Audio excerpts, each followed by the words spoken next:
Hi, welcome to another Power Blast podcast. Have you ever tried affirmations? Do they work for you? Do you find them hokey? Here are 5 steps to make affirmations work for you. Stay tuned.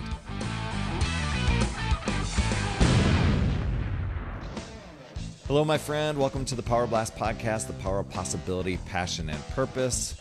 I love making this podcast. It's perfect for that person that's wanting to finally take control of their life, just be happier, healthier, fitter, and to expand in success and abundance and love and empower those around them to do the same. So I love that when you put yourself first as a priority, many things in life fall into place. So I wish that for you, my friend. Thanks for joining me on another episode.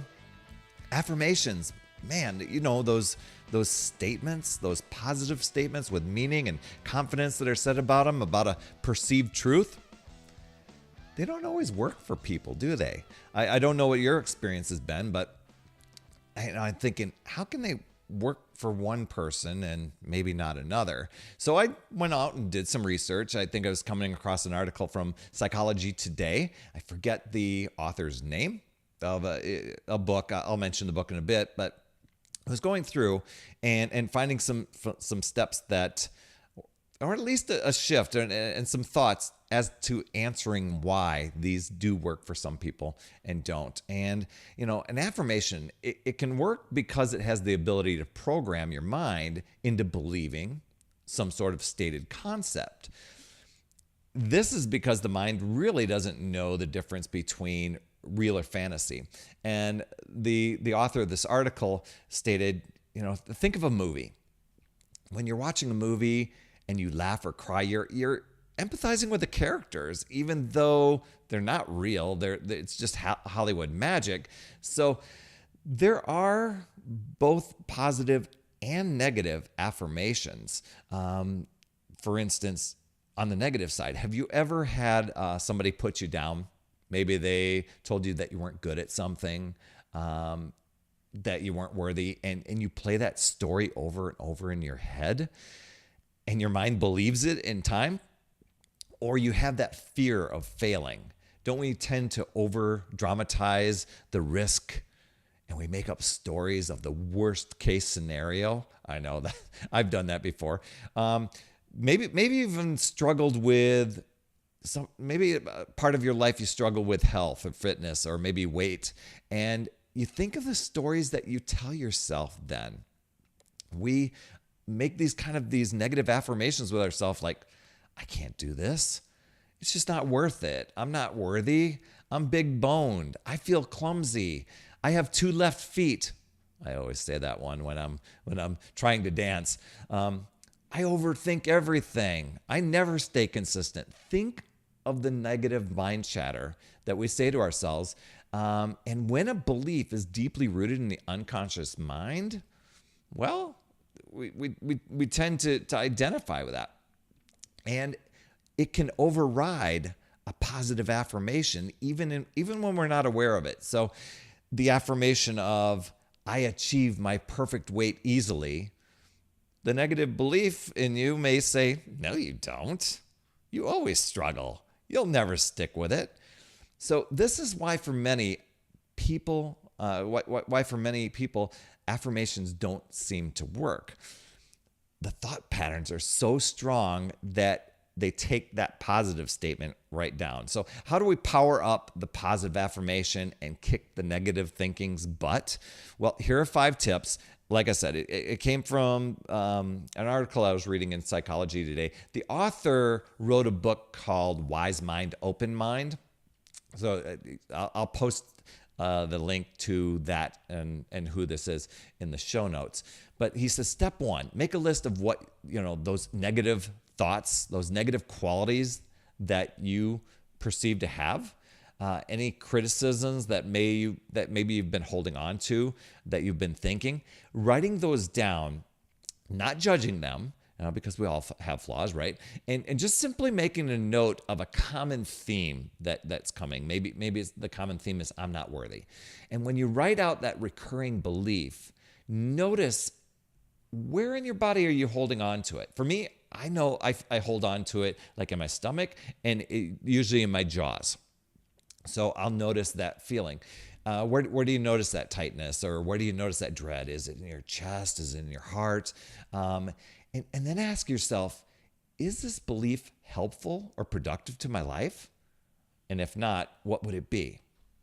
Step 2, you're going to write the affirmation in a positive sense and using some power words within it. So as opposed to saying, I am worthy or I'm worthy, maybe you restate it to say, I'm remarkable and cherished. It might be good to go to a thesaurus and find some power words, or ask a close friend to see if they have any suggestions that you can do to make an affirmation even stronger. Heck, you can even reach out to me. I can help you come up with a few. And then step 3 is to speak the affirmation aloud. Do it for about 5 minutes, 3 times a day, morning time, maybe middle of the day, evening.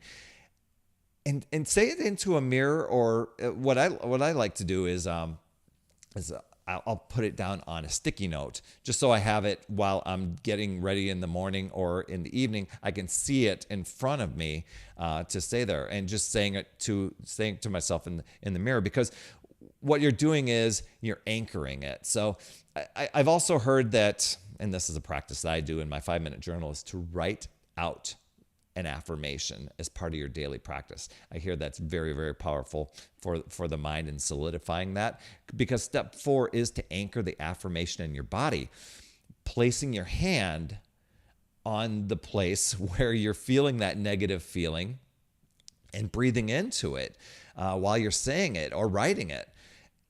There you're reprogramming your mind to embody the positive affirmation. And step 5, it's to bring in a friend or coach to repeat that affirmation back to you, because when you hear that affirmation, you're remarkable and cherished, it gives you that feeling as if you're hearing it from a mother or a father figure or coach that's mentoring you along. If you can't find somebody, just use the mirror technique. Affirmations can be really powerful. They can be a powerful tool to change your mood, to change your state of mind, to help you manifest the change that you desire in your life. But they can work best when you can first identify that negative belief that's shutting them down. I found this really helpful. And if you would like some empowering, positive affirmations for self-belief and confidence, download my free audio at putyourselffirst.com/confidence.